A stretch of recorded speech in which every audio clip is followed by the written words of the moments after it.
Welcome to the most horrible history lesson ever, or should that be the best ever? Bits of history that your teachers could never tell you, with all the gory bits left in. Kellogg's has teamed up with Horrible Histories, and with the writer Terry Deary, that's me, to bring you a series of disgusting tales from some of the most famous periods in history. Some of them are so foul, you may even have to hold your nose and close your eyes as you listen to them. This is one of 6 CDs in the series, available free on special packs of cornflakes, Frosties, Cocoa Pops and Rice Krispies. Each 30-minute CD is exclusive to Kellogg's, so you'll be one of the few people to know about some of the darkest secrets from the days of old. You may just want to eat your breakfast before pinning back your ears. Enjoy.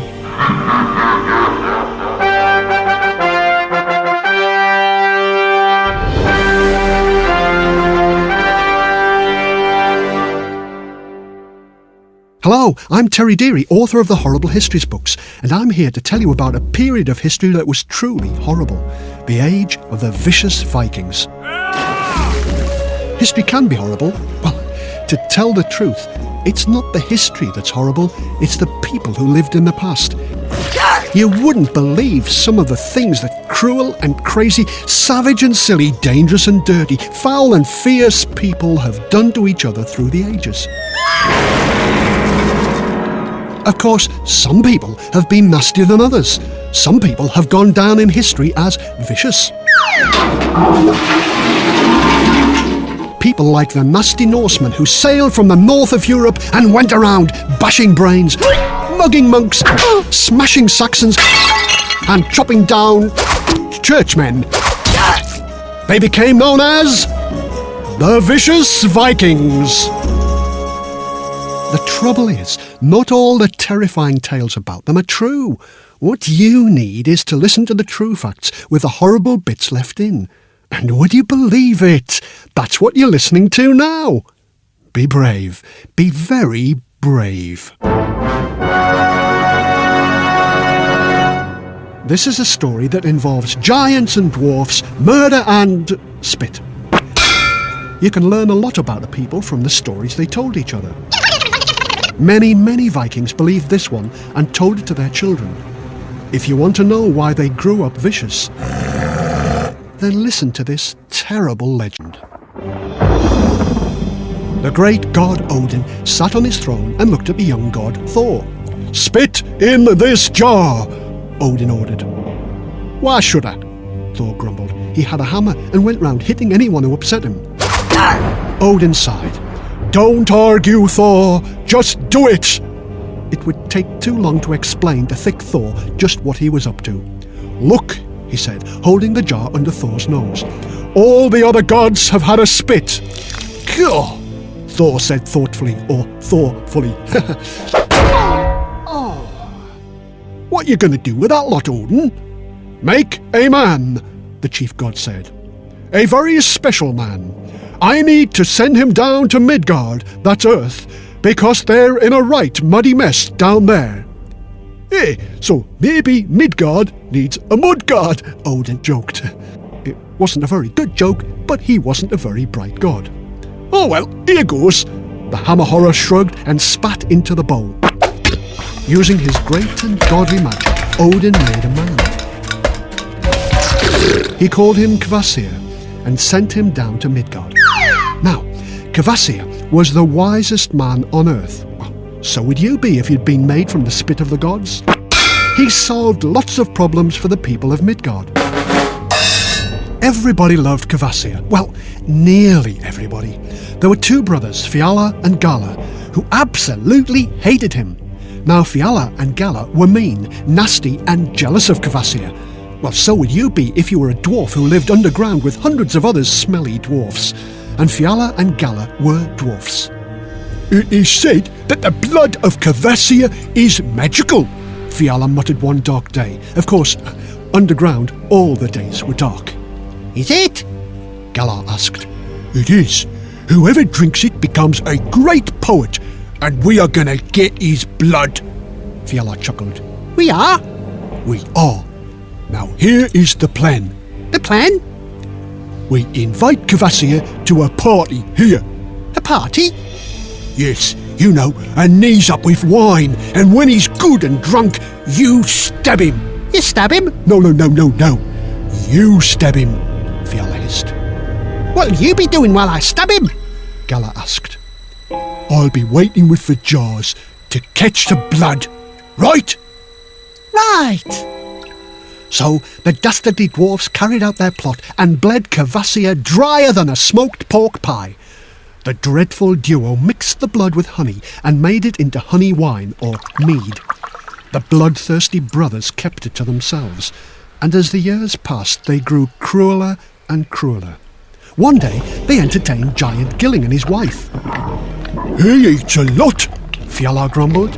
A lot, the gruesome Gala agreed. Let's get rid of him. Get rid of him!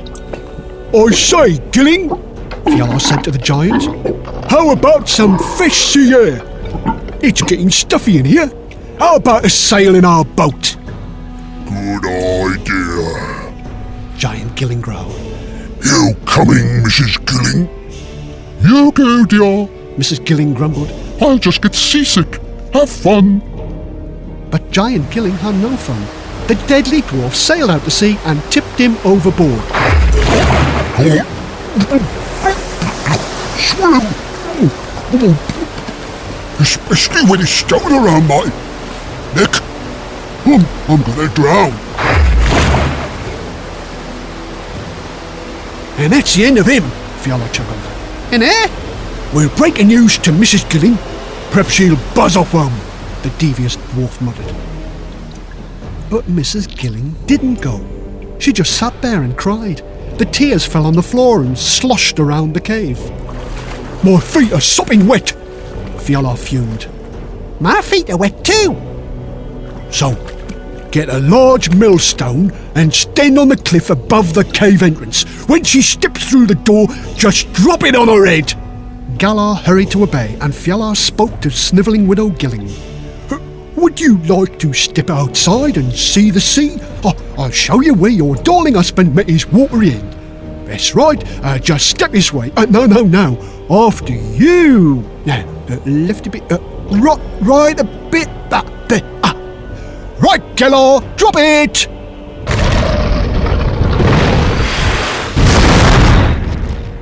Car, stone the crows, it worked! Galar cheered. The brothers went back to their cave and slept a happy sleep. But did they live happily ever after? Of course they didn't. After all, this is a horrible history story. The giant's son came looking for revenge and drowned them both.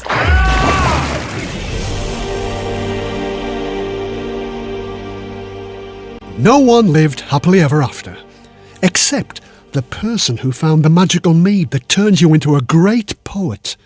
As it happens, I have it here. Let's see if it works.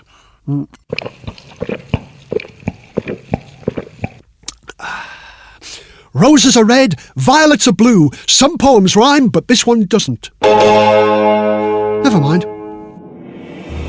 So you see, the Viking legends told of villains who killed innocent people and drove others into the sea.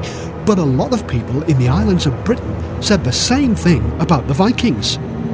In 793 AD, strange and menacing things began to happen. Omens of disaster had shaken the people of northern England all that year. The Northumbrians were Christian in name, but still remembered their pagan past. And people still believed in omens. And that year, there had been many such signs. The Anglo-Saxon Chronicle was a sort of diary written by the monks. In 793, they said, "There have been immense flashes of lightning, and fiery dragons were seen flying in the air. A great famine immediately followed these signs, and a little after there came in the same year raiders from the north, the Vikings." On June the 8th, 793, Vikings attacked the church on Lindisfarne Island. The report said the raiders hacked the monks to death or dragged them into the sea and drowned them. They were after the treasures of Lindisfarne's monastery.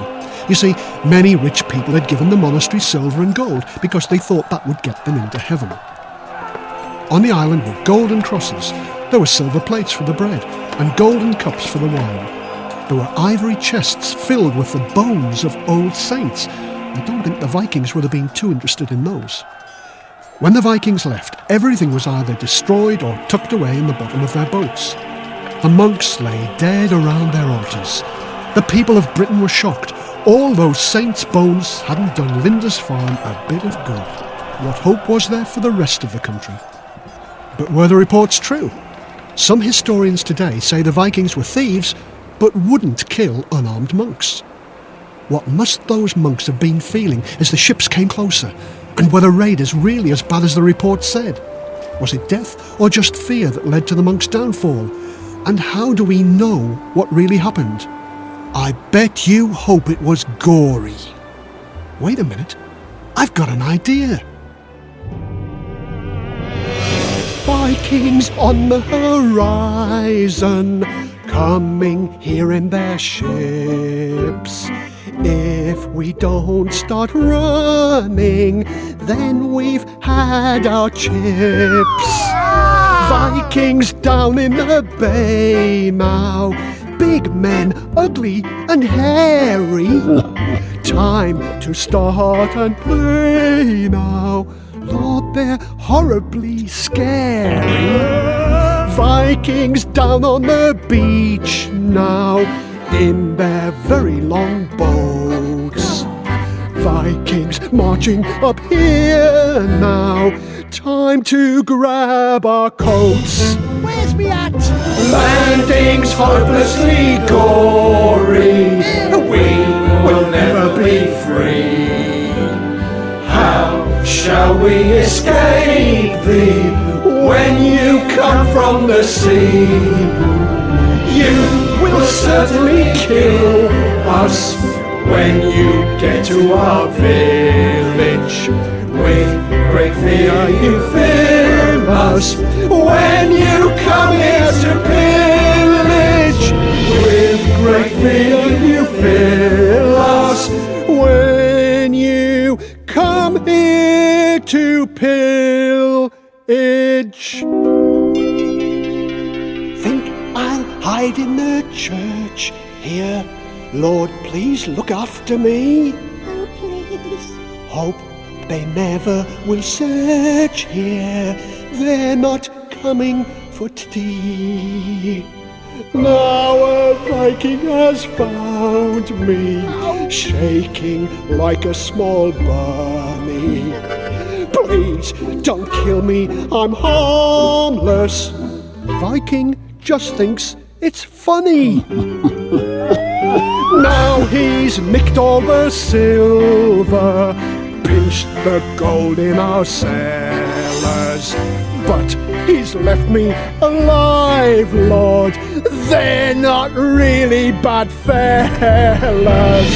Landing's not all that gory, we will never be free. Never.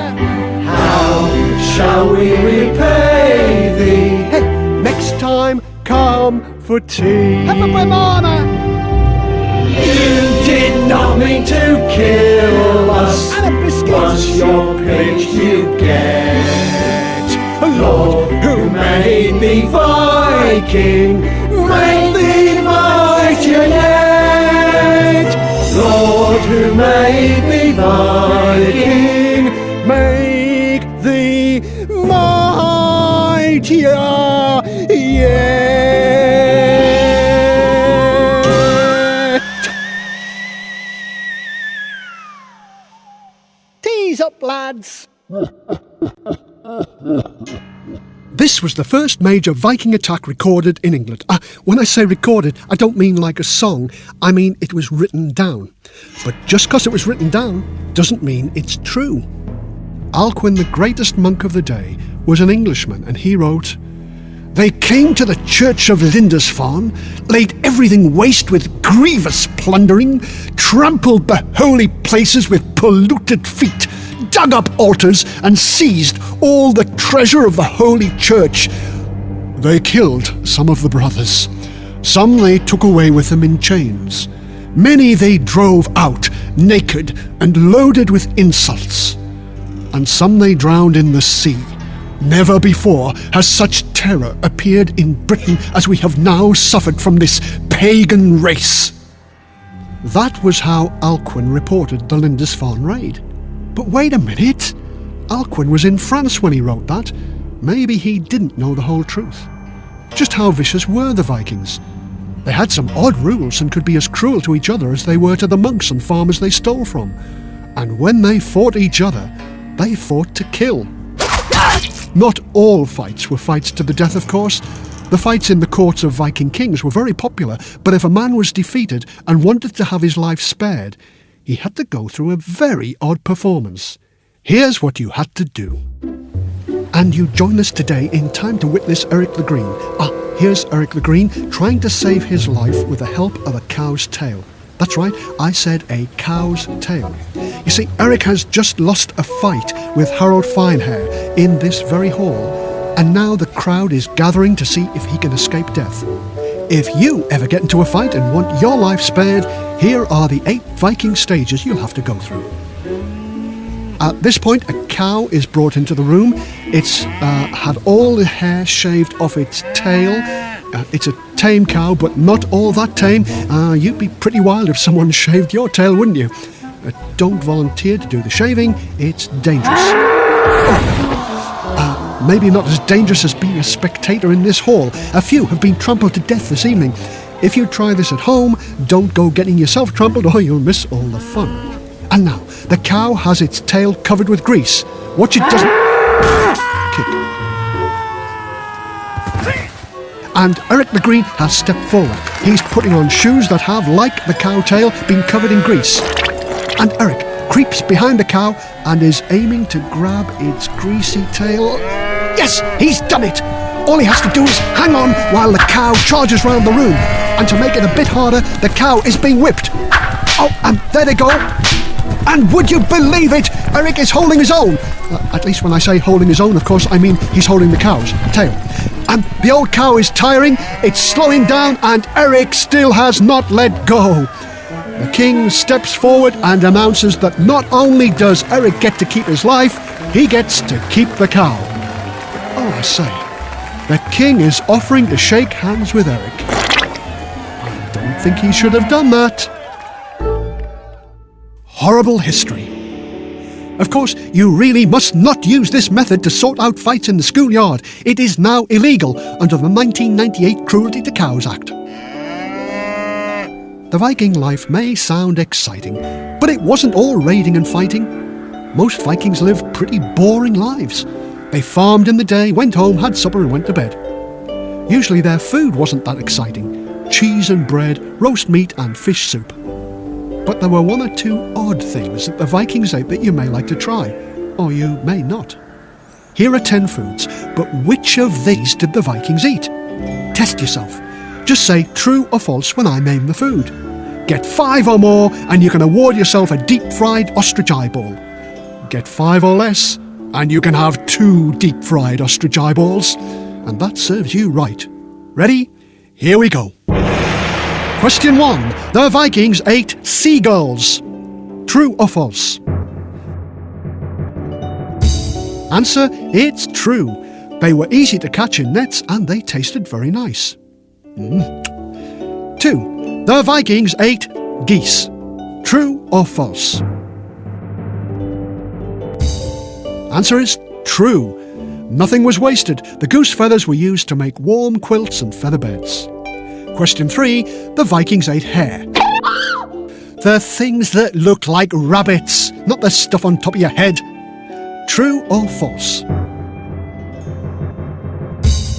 Answer, true. Don't feel too sorry for the creatures, that's life. Hare today, gone tomorrow. Question 4. The Vikings ate seals. True or false? The answer is true. They ate the flesh and used the seal skins to make clothes. What's your score so far? Question 5. The Vikings ate boar. that is wild boar like a pig. True or false? The answer is true, and no jokes here about what do you give to a sick pig? Ointment? No, we don't approve of terrible jokes like that, so I won't tell it. Where were we? Oh yes, the Vikings ate boar. True or false? And the answer is true. Question 6. The Vikings ate polar bears. True or false? The answer is true. The Vikings ate the meat and traded the white fur. Very cosy. Question 7. The Vikings ate walrus. True or false? The answer is true. They ate the flesh and then traded the ivory tusks. Question 8. The Vikings ate moose. Big deer. Oh dear. True or false? Answer, true. They shot them with their bows and arrows and used their antlers to make knife handles. Very rare these days. Very, dear. Never mind. Question 9. The Vikings ate whales. No, not the country where the Welsh live. The big grey things that spout about the sea. True or false? Answer, true. The Vikings were the first whale hunters, and it took about 15 men to kill a whale. The Vikings hated them. A whale could turn over their longboat, so they killed them and ate them. They would eat whale meat and blubber. Mind you, if I ate whale meat, I'd blubber too. Question 10. The Vikings ate horse. True or false? Answer, true or false. Give yourself a point, whatever you said. Some historians say they ate horse, some say they didn't. Me? I think they probably killed the old horses when they were useless. Maybe hit them over the head with a pony club. Oh. How did you score? Answer true to every one and you got full marks. If you got less, never mind. You certainly did better than the seagull, so don't worry. The Vikings could be vicious, but someone with a few brains could beat them. After raiding for 50 years, they came back with armies and started a real invasion with big battles against the Saxons. But there are some battles the Vikings would rather forget, like the Battle of Ashdown near Reading in April 871 AD. They came across a new Saxon star scrapper. If there'd been newspapers around at the time, the story would have read something like this. Young royal leads rout at Reading. Alfred makes pastry out of Danish Vikings. The Saxons of Wessex washed their swords in Viking blood last night to celebrate a vital victory, and the surprise star of the battle was ex-King Athelwulf's youngest son, Alfred. Young Alfred showed his big brother Athelred how to give the Danes a drubbing. The young Wessex wonder was meant to lead half of the Saxon swordsmen, while Athelred was to lead the rest. Imagine the popular prince's surprise when he went to King Athelred's tent and found his brother praying. "There's a battle to be fought out there, brother," Alf argued. "I serve God first and men second," the crazy king replied. So brave Alf decided to go it alone. The Danes were favourites in the fight. They held the high ground, but awesome Alf went at them like a wild boar, one witness raved. The blood-stained battle raged around a single stunted thorn bush. Saxons and Danes swapped places as both tried to hold that hilly height.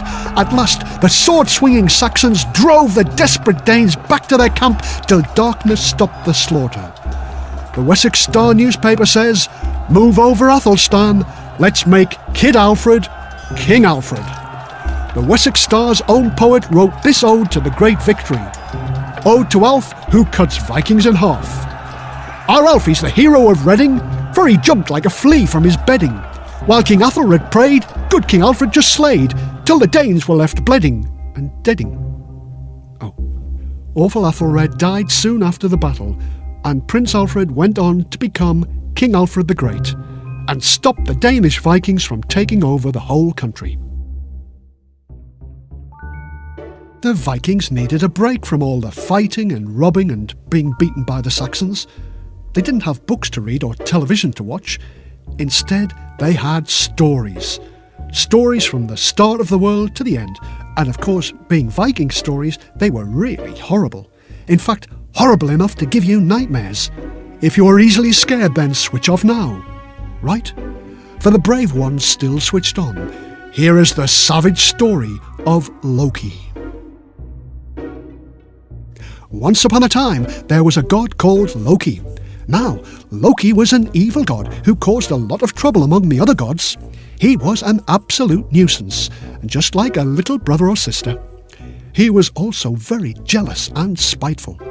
He was so sly, he once had a bet with Brock, the chief dwarf, and the bet said that if Loki lost, he would lose his head.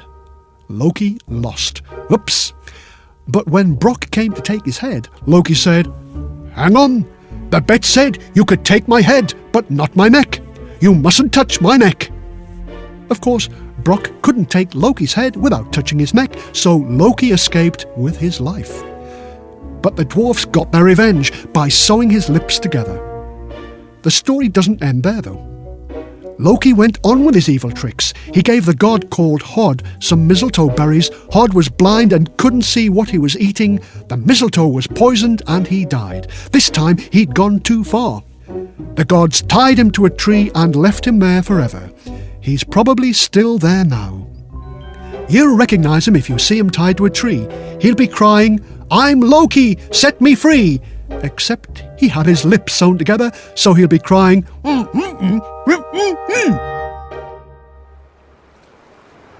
Don't think the Vikings invaded England and Scotland. Ireland and Wales then stopped. The great Viking Eric the Red sailed to America 500 years before Christopher Columbus. They went to Russia, and they sailed all the way to Italy. Italy? What was there? Well, the Viking war chief Hasstein had heard all about the riches of the city of Rome and set off to rob it with his captain Ubbi. But the Vikings remembered some old Viking wisdom. The Vikings used to say, "Even the man with no hands can look after sheep." In other words, a corpse was no good to anyone. If they were going to attack Rome, then they needed a plan that would let them win, but without risking their lives. Hasstein and Ubbi sailed into the Mediterranean, the first Vikings to go that far south, and they came across a city of gleaming white marble. Hasstein was amazed. "Rome," he breathed, "the greatest city in the world, but we'll never take it alive." His friend Ubbi said, "And a corpse is no good to anyone." Hasstein slapped him on the back. He was delighted. "Great idea, Ubbi. Get me a coffin. I have a plan." And Hasstein explained the clever plan to Ubbi. The next day, the Vikings landed peacefully, and Ubbi went to the gates of the city and asked to see the bishop. He told a bit of a lie. "My leader, Hasstein, is old and sick." The bishop was upset. "Poor man. Can we help?" "Yes," Ubbi said. "You can christen him before he dies. He's always wanted to become a Christian, but he's never found the time or the bishop willing to christen him." The bishop was glad to help, so Hasstein was carried ashore. The bishop blessed him, then christened him by smearing the Viking leader with holy ointment and oil. Hasstein cried out how happy he was. "Now I can die a happy man. Sticky and greasy, but happy." And the next day, Ubbi returned with a sad message. "Sorry, Bish, but Hastein's hopped the twig." "Hopped the twig?"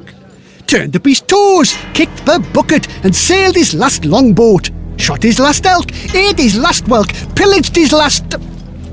He's dead." "I'm so sorry, my son," the bishop sighed. "I don't suppose," Ubbi said, "I don't suppose you'd bury him like a good Christian inside your cathedral, would you?" "Of course, my son. Box him up and bring him in." So the Vikings carried the coffin in through the city gates, through the massive city walls, past the guards, but just before the body was laid to rest, Hasstein jumped out of his coffin. "Fool you, Christian clots! Right, men, massacre them!" Hasstein held a sword to the throat of the bishop and demanded, "Now, hand over the keys of Rome!" And the bishop gave a surprising answer. Rome? Rome? This isn't Rome. This is the city of Luna, hundreds of miles from Rome. And Hastings said, "Oops, sorry." Then Ubby asked his leader, What do we do now, boss? and horrible Hastings ordered, Oh, massacre them anyway. and that's what the Vikings did. Some say this story isn't true, and no Viking remains have been found in Luna. Who knows? Hastings did attack towns in Italy, but never reached Rome. But we can be pretty sure horrible Hastings was a vicious Viking. Meanwhile, back in Britain, the Viking King Canute ruled the whole of England, and he was a great king. So, how come the Vikings don't rule to this day? Because the truth is their enemies, the Saxons, were even more savage. The murder of Prince Alfred in 1036 was a little bit nasty. Poor little Alfie just wanted to be king after the Danish King Canute died. But Earl Godwin, Saxon Earl of Wessex, had other ideas. The Anglo-Saxon Chronicle reported this story of little Alfie's eyes. Prince Alfred was a cheerful lad with eyes of sparkling blue, till Godwin had his eyes put out, yes both, not one, but two. He sent the blinded prince away to be a monk in Ely, and there the little Alfie died. Did Godwin care? Not really. Then Godwin set about the slaying of little Alfie's friends. He had them caught and had them brought to really sticky ends. Some he sold as slaves for cash, and some he scalped their head. Others he locked up in chains, and some he killed, stone dead. Some he had a hand chopped off, or arm, or leg, or ear. No wonder they all ran away, all gibbering in fear. We've never seen a crueler deed been done in all these lands, since Godwin met with Alf and left with blood upon his hands. The Saxons believed that God took revenge on evildoers. An eye for an eye, the Bible said. So they'd be pleased to know that Godwin's son, Harold, died at the Battle of Hastings 30 years later with an arrow in his eye. And that was the end of the gruesome Godwins. The Viking Age was ended, and the last Viking was gone. Or was he? Because in a roundabout way, the vicious Vikings had won in the end. First, they conquered northern France, where they were known as Northmen or Norman. Then the Norman, William the Conqueror, invaded Britain and won. So, if the Normans were Vikings, then the Vikings conquered England. We hope you enjoyed learning about the despicable goings-on of our ancestors as much as we did when we made these CDs. Don't forget to watch out for other CD audiobooks on special packs of Kellogg's cereals. You can learn about the rotten Romans, the measly Middle Ages, the vile Victorians, Incredible Ireland, and the terrible Tudors. Look for the whole horrible lot. Horrible Histories are written and read by Terry Deary and produced by Nick Baker for Testbed Productions. Original music is by Danny Fromaggio, sound design by Dirk Maggs. Horrible Histories are published by Scholastic Children's Books. And they're really horrible!